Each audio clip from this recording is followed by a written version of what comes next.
अच्छा, क्या India England series 2025 की बराबरी हम लोग बॉर्डर गावस्कर ट्रॉफी 2021 से कर सकते हैं क्या? इतना कंफ्यूज होने की जरूरत नहीं है। मुझे पता है कि हम हिंदुस्तानियों की कंपेयर करने की आदत कभी जाने वाली नहीं है। हम सचिन को कोहली से कंपेयर करते हैं, शाहरुख को सलमान से, छोले भटूरे को डोसे से। तो अब जब हमको एक बढ़िया सीरीज देखने को मिली है तो लोगों ने इसको 2021 वाली बॉर्डर गावस्कर ट्रॉफी से कंपेयर करना शुरू कर दिया है। पर्सनली मेरा ये मानना है कि ये इंग्लैंड वाली सीरीज हमारी यंग टीम के लिए शानदार रही है, लेकिन अगर मुझे फिर भी भारतीय टेस्ट इतिहास में कोई एक सीरीज चुननी हो तो मैं बॉर्डर गावस्कर ट्रॉफी पिक करूंगा।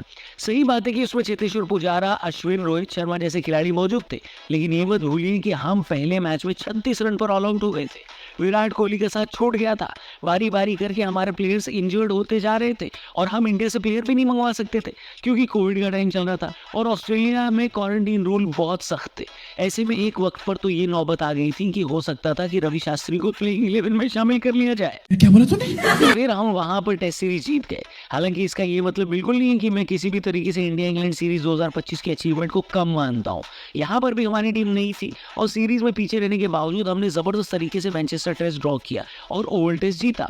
आपके हिसाब से ज्यादा बड़ी अचीवमेंट ऑस्ट्रेलिया 2021 थी या इंग्लैंड 2025? कमेंट करके बताना। लेकिन क्योंकि ये सीरीज में जो जीत मिली है वो ताज़ा है, इसलिए मैंने सोचा एक बार फिर से इस बेहतरीन सीरीज के सबसे बेहतरीन मोमेंट्स के ऊपर एक वीडियो बनाते हैं।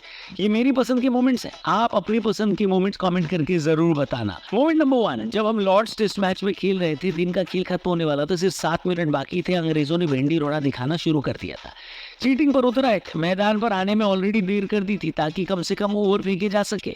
कप्तान शुभमन गिल के मुताबिक इंग्लैंड के ओपनर 10 या 20 सेकंड नहीं, पूरे 90 सेकंड लेट पहुंचे थे मैदान पर। इस बात से हमारे कैप्टन ऑलरेडी नाराज थे, लेकिन खोपड़ी तब और गर्म हो गई जब इंग्लैंड वाले एक ओवर में भी ड्रामे दिखाने लगे। क्रॉली ने तो मैदान पर इतनी एक्टिंग शुरू कर दी जितनी सलमान भाई ने पूरे करियर में नहीं की। सॉरी सलमान भाई, मैं कंफ्यूज हो गया था, नाम बदल देता हूँ। मैदान पर उस इंग्लैंड के प्लेयर ने इतनी एक्टिंग करी जितनी फरदीन खान ने अपने पूरे करियर में नहीं दिखाई, ठीक है? हरामी हो बेटा। इसके बाद कप्तान शुभमन गिल ने कुछ ऐसा किया जो उनकी पोकी इमेज को बिल्कुल सूट नहीं करता। उन्होंने अंग्रेजी में कहा कि थोड़ी गेंदें उगा लो। अब वो कौन सी गेंदों के बारे में बात कर रहे थे दुनिया तो समझ गई, लेकिन अगर आपको समझ में नहीं है तो जाके कार्टून चैनल देखो। मेरे कहने का मतलब ये है कि ये मोमेंट इस सीरीज का डिफाइनिंग मोमेंट था। एक यंग कप्तान इंग्लैंड जाकर उनकी खिलाड़ियों को वैसी धमकी दे रहा है जैसे एक पुराना कप्तान दिया करता था, यानी कोहली।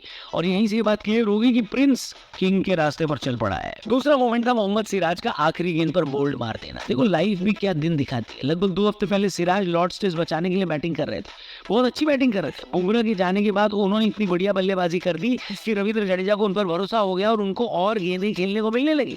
ऐसे में सिराज बैकफुट पर जाकर एक बॉल डिफेंड करते हैं जो कि लुढ़क कर उनके स्टंप पर जा लगती है। सिराज को देखकर लगता है जैसे उनके सीने पर किसी ने पत्थर रख दिया हो। हमेशा अपना 100% देने के बावजूद सिराज ये मैच जिता नहीं पाए, अपना विकेट बचा नहीं पाए।